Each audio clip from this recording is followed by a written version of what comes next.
다 이해해 주실 수 있죠? 박수 한번 쳐드리자고. 반갑습니다. 제가 진짜 오늘 그 유명한 얘기만 듣던 한혜종을 이렇게 와서 오늘 참석하신 우리 참석자들 가운데는 한혜종 출신도 있고 아닌 분들도 계시지만 한혜종에 이렇게 와서 잠깐이지만은 뭐 AR 체험도 하고 영화 만드는 같이 토론도 하시고 이걸 보니까 참 좋았습니다. 제가 사실 다큐 감독이에요.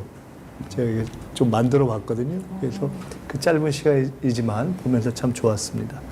그 얼마 전에 우리 국립박물관장 유홍준 선생님, 유홍준 관장님을 뵀는데 다들 기사에서 많이 보셨겠지만은 지금 우리 박물관을 찾는 숫자가 어마어마하게 는다는 거 아닙니까? 뭐 캐대언 얘기를 굳이 안 해도 그 굿즈가 이제 막 수익을 어마어마하게 창출할 정도로. 사실 따지고 보면은 1, 2, 3위 다른 나라들을 보면 미국이라든가 뭐 파리라든가 이런 데 박물관들이 대단하긴 하지만 거기에는 찾는 사람의 숫자도 해외 관광객들이 많이 포함되어 있고 또 거기서 전시하는 여러 작품들이나 유적들도 사실은 다른 나라에서 가져온 것들이 많고 이런 걸 생각해 보면 사실은 굉장히 놀라운 숫자죠. 결국은 그렇게 국립중앙박물관을 찾는 우리 국민의 숫자가 많다는 것은 우리가 요새 많이 얘기하는 K자가 붙어있는 K팝부터 그런 문화에 대한 전반적인 우리의 관심과 이런 애정이 얼마나 깊고 두터워졌는가 하는 거를 알 수 있는 거라고 생각을 합니다. 지금 이제 새 정부가 들어섰는데 이재명 대통령하고 새 정부 출발하기 전에 저희가 한번 이런 얘기를 한 적이 있어요. 이건 이제 실화입니다. 다음 정부의 국가 목표를 뭘로 잡아야 하냐. 그 토론을 할 때 원래 저희가 처음 생각했던 것은 문화국가였어요. 문화강국. 저는 정말 우리가 요새 흔히 이야기하는 백범 선생이 꿈꿨던 그런 문화강국을 꿈꿔서 이제 우리가 그런 걸 꿈꿔야 될 때가 되지 않았느냐. 우리가 구현하고 실현하려고 하는 모든 것들이 결국 문화로 문화적 품격으로 나타나지 않겠는가 이렇게 이야기를 했는데 대통령께서 그것에 첫째 공감하면서 두 번째 그러나 지금 경제가 너무 어렵기 때문에 그걸로 가기 위한 길로서의 성장을 회복해야 되니 지금은 성장을 회복하는 성장 국가라는 것을 그 중간 다리로 가자 이런 얘기를 나눴던 기억이 납니다. 다시 얘기하면 지금 이 어려운 시기에 우리가 이렇게 성장을 회복하고 뭔가를 정상화하는 것을 일정하게 성과를 낸다면 그 다음에 우리가 가야 할 국가적 목표는 정말로 문화강국이라는 것을 우리가 갈 수 있는 현실이 이제 되어 있다는 것 아니겠어요? 저는 여기 계신 우리 김남금 의원님하고 같이 정치를 쭉 합니다만은 개인적으로 제가 우리 정치의 끝이 가장 바라는 이상이 뭘까? 문화적 품격이 있는 정치 아닐까 이런 생각을 많이 해보거든요. 근데 이제 오늘 사실은 우리 청년 문화예술인들과 함께 이런 시간을 좀 가졌으면 좋겠다 생각을 한 것은 문화라는 게 한편으로는 향유일 수도 있고 또 한편으로는 산업일 수도 있고 또 어떤 측면에서는 아주 전문적인 직업인으로서의 문화예술인들의 것일 수도 있고 또 일반 국민 대중의 것일 수도 있고 근데 우리가 가령 반도체, 바이오, 뭐 AI 여러 가지 얘기하지만 가장 마지막에 대한민국의 국가의 정체성과 모습을 딱 상징하고 규정하는 것은 마지막에 문화가 아닐까라는 생각을 하게 돼서 사실 오늘 이 자리를 만든 것은 각 분야에서 고민을 하고 앞으로 이제 문화예술로 자기의 일을 펼쳐나가려고 하는 여러분들이 실제로 어떤 생각을 하고 계실지 한편으로서는 전문가로서의 생각도 하지만 일반 국민들이 어떤 문화적 삶과 환경 속에서 살면 좋겠다라는 생각도 우리보다 좀 많이 하실 것 같고 해서 그런 다양한 얘기를 좀 듣고 싶어서 사실은 만든 자리입니다. 자, 저는 이제 시작은 이 정도로 하고요. 취지 설명을 해야 되니까 아까 각각 간단히 소개를 해주셨는데 진행을 이렇게 하겠습니다. 제가 제 옆에 계신 우리 정지원 피아니스트부터 잠깐씩 이렇게 말씀을 기회를 드리면 이렇게 왔다 갔다 하면서 대략 이런 취지에 맞춰서 본인들이 생각하시는 게 있을 거 아니에요. 대중문화교류위원회인가요? 박진영 그 장관급으로 오늘 임명이 됐는데 사실은 한 가지만 더 말씀드리면 한류 이런 얘기를 하지만 외국에서 외국인들이 또는 세계인들이 보면서 이것을 그냥 한류의 수출이라든가 이런 측면에서가 아니라 정말 문화를 교류한다는 측면으로 접근해 줬으면 좋겠다는 이야기를 많이 들어서 과거 같으면 한류 문화 무슨 위원회라고 할 것을 대중문화 교류위원회라고 이름을 한 취지가 사실은 거기에 있습니다. 제가 이 말씀을 드리는 이유는 나는 앞으로 어떻게 하고 싶다, 우리나라는 어떻게 됐으면 좋겠다, 우리와 관련된 문화 정책은 어떻게 됐으면 좋겠다라는 관련해서 어떤 말씀이든지 주시면 좋겠다 하는 것으로 제가 취지 설명을 다시 한번 드립니다. 일단 우리 정지원 피아니스트부터 좀 말씀 부탁드릴까요? 네, 총리님 이제 말씀하시는 거 들으면서 저희가 생각했던 것보다 저희 현재 상황과 저희가 그 연주를 함에 있어서 상황이 어떻게 흘러가고 있는지를 많이 아시고 계신 것 같다는 생각이 들었고요. 그래서 사실 제가 생각하고 있었던 거가 어떻게 보면은 되게 별게 아닐 수도 있겠구나 하는 생각도 들고요. 우선은 저는 이제 남들이 흔히 얘기하는 엘리트 코스를 밟은 사람입니다. 예원학교를 졸업했고 서울예술고등학교 졸업했고요. 한예종에서도 영재교육원 6년을 다녔고요.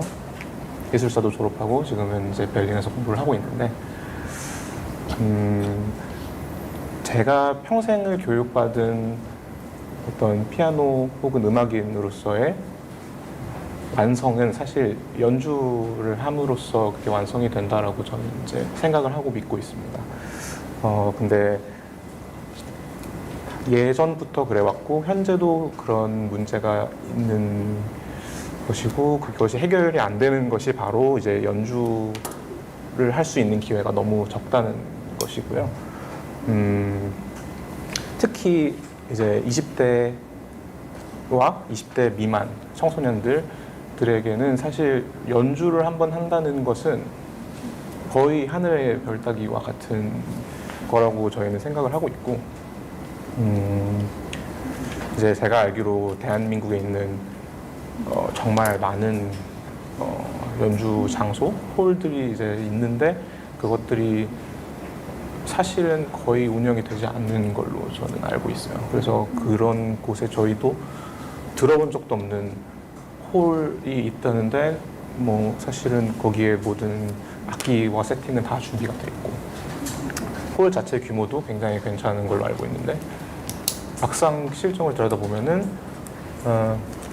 1년에 그 홀이 운영되는 횟수가 뭐 10회 미만 이런 식으로 이제 돼 있는 얘기를 되게 많이 듣고 있고, 사실은 저도 뭐 피아노를 치는 사람이지만 그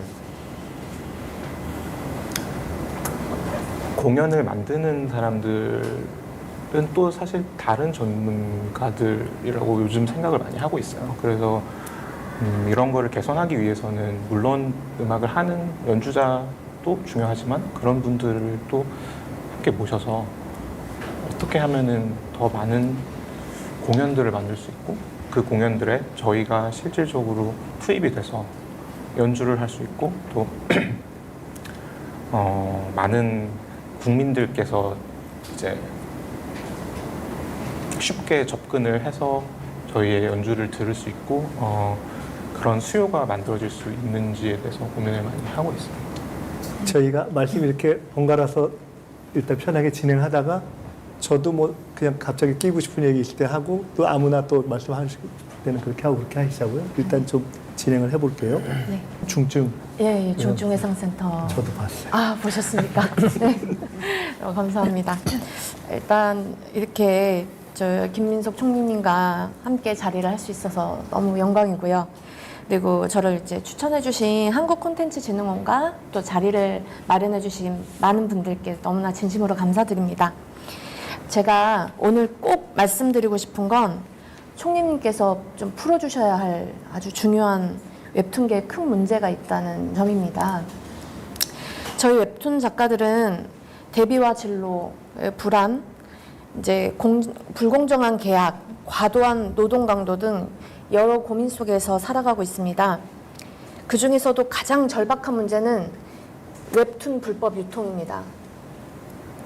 웹툰 작가로서 일주일마다 한 화를 마감해야 하는 현실의 노동 강도는 상상을 초월합니다. 저 역시 주 7일 15시간 이상 작업을 이어오면서 잠을 거의 자지 못하고 잠을 자는 시간조차도 제가 죄책감을 느끼면서 사실 일을 하고 있었거든요. 그 결과 이제 연재 도중에 심각한 공황장애가 오게 돼서 지금은 현재 연재를 휴재하고 있는 상태입니다. 그런데 그 와중에도 가장 큰 고통은 밤을 새워 완성한 작품이 정식 플랫폼에 공개된 지 단 몇 분 만에 해외에 서버를 둔 불법 사이트에 그대로 올라가는 현실입니다. 말 그대로 눈앞에서 제 자식을 빼앗기는 그런 비통한 심정입니다. 웹툰 불법 유통은 빠른 시간 안에 웹툰 산업 전체를 붕괴시킬 정도로 아주 위험합니다. 2016년에 처음 등장한 웹툰 불법 유통 사이트 밤토끼 운영자가 검거되기 직전인 2018년에 네이버 웹툰 트래픽의 2배가 가까운 트래픽을 기록했습니다. 2022년에 조사된 전 세계 불법 웹툰 트래픽은 340억 페이지 뷰로 합법 시장과 거의 흡사한 규모로 조사되었습니다. 피해액은 웹툰 전체 산업의 30% 이상으로 추정됩니다. 이 문제는 단순한 금전적 피해로 끝나지가 않습니다. 창작자가 혼과 시간을 쏟아 만든 결과물이 불법 도박 사이트를 비롯한 범죄자들의 사이트 홍보하는 미끼로 전락하고 있습니다. 어린 시절부터 간직해온 만화가라는 소중한 꿈이 조직 범죄의 미끼가 되는 현실 앞에서 매일 비통함을 느끼고 있습니다. 이것이 지금 청년 만화가들이 맞닥뜨린 가장 고통스러운 현장의 고민입니다. 이 문제를 해결하지 않는 한 저희 창작자들의 삶과 미래는 결코 지속될 수가 없습니다. 그래서 오늘 이 자리에서 총리님께 이 절박한 목소리를 꼭 전하고 싶었습니다. 감사합니다. 네.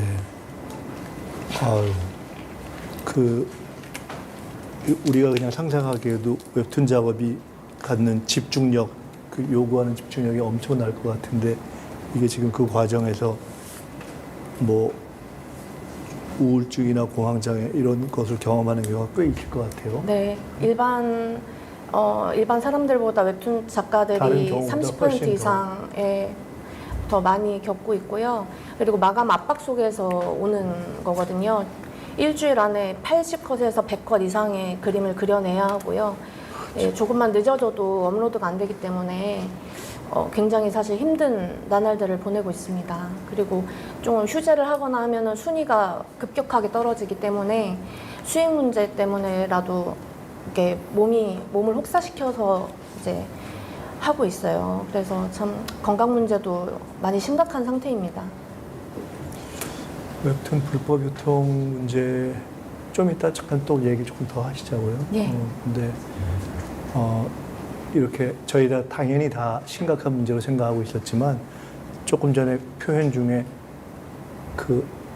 내가 낳은 아이를 바로 눈앞에서 뭐 빼앗기는 것 같다는 표현을 들으니까 굉장히 마음도 아프고 굉장히 실감이 확 오네요. 알았습니다. 이건 뭐 당연히 모든 창작과 관련된 일 중에 관련된 영역에서 이 창작의 어떤 고유성을 보장하고 불법 유통을 막고 이건 뭐 결정적으로 중요한 거죠. 네. 이 문제를 본격적으로 조금 논의를 해보겠습니다. 네. 힘내세요. 네, 감사합니다. 자, 우리 그 다음에 바로 왼쪽으로 우리 한 번 더 가볼까요? 네, 저도 발언을 시작하기에 앞서서 총리님을 비롯한 다양한 분야에 종사하시는 청년 문화예술인 분들 앞에서 이렇게 제 얘기를 나눌 수 있게 되어서 진심으로 영광으로 생각합니다. 저는 미숙아 망막증으로 인해서 전맹 시각장애인이 되었어요. 태어났을 때부터 세상을 보지 못해서 음악에 대한 관심도가 높았습니다. 특히 피아노에 대한 애정이 깊었기 때문에 어렸을 때부터 기쁨과 위안을 주던 피아노를 전공해야겠다는 마음을 먹었습니다. 하지만 대학 입시를 준비하는 과정에서 특수교육 대상자 특별 전형이 마련되어 있는 대학교가 많지 않았고 그것들이 마련되어 있어도 실제로는 정원 외 특별 전형이기 때문에 특수교육 대상자 학생들, 특히 장애 학생들이 입학하지 못하는 경우가 많았습니다. 저는 감사하게도 일반 전형으로 합격을 하여서 학교에 들어갈 수 있었는데요. 저희 학교 같은 경우에는 장애학생 지원센터가 따로 마련되어 있지 않아서 그 학생복지팀 내에 장애학생 지원 담당 직원 선생님과 함께 소통하며 지원을 요청했습니다. 사실 어느 학교에 들어가냐, 또 어느 직원을 만나느냐, 그리고 그 관련 음대 어느 교수님을 만나느냐에 따라서 저의 장애에 대해서 설명하고 그 장애에 맞는 지원을 요구하는 것이 4년 내내 계속 반복되었고 직원이 바뀌면은 또 처음부터 설명해야 되는 시간이 있었습니다. 그럼에도 협조를 잘 해주셔서 감사하게 졸업을 할 수 있었고요. 하지만 저는 악보를 볼 수 없기 때문에 점자 악보를 사용합니다. 오늘 하나 가져와 봤는데 네, 이 정도 분량이 한 곡의 한 악장입니다. 그래서 한 곡이 보통 3악장, 4악장 이렇게 이루어져 있는 곡들이 많은데 현재 점자 악보를 점역하는 점역사 분들이 계십니다. 그분들은 묵자 악보, 그러니까 비장애인들이 사용하는 일반 악보를 직접 음악 점자 규정에 맞게 점자로 옮기시고 또 그것들을 시각장애인 교정사들이 교정해서 저희에게 유통되는 시스템인데요. 그렇다 보니까 점역 그 단가도 굉장히 높다고 알고 있고 실제로 점역 예산 부족 때문에 그런 점역 악보를 새로 구하는 것이 쉽지 않다고 알고 있습니다. 그래서 예산에 대한 추가 확보가 있다면 점자 악보를 유통하고 실제로 시각장애인들이 사용하는데 훨씬 더 도움이 될 것이라고 생각합니다. 제가 주로 이용하는 이 센터에서는요, 현재 국내 장애인뿐만 아니라 다양한 해외 시각장애인들의 수요에 맞춰서 또 악보를 제작해주고 계신 걸로 알고 있습니다. 또 졸업을 하고 나서도 큰 고민이 있었습니다. 현재 장애음악계는 되게 단체 중심으로 운영이 되다 보니까 저는 피아노 전공자라서 오케스트라나 합창단에 들어갈 수 없는 상황이었습니다. 실제로 무직으로 지내는 시간도 굉장히 길었고 최근에 올해 이제 기업 산하의 앙상블에서 재택근무로 일할 수 있게 되었습니다. 하지만 저희 기업 내 재택근무도 보통은 최대 계약 기간이 2년으로 고정이 되어 있고 2년 뒤에는 해당 기업에서 일을 할 수가 없어서 계속 옮겨 다녀야 되는 상황입니다. 이러한 부분들이 취업이 됐으니까 괜찮지 않냐라고 생각할 수도 있겠지만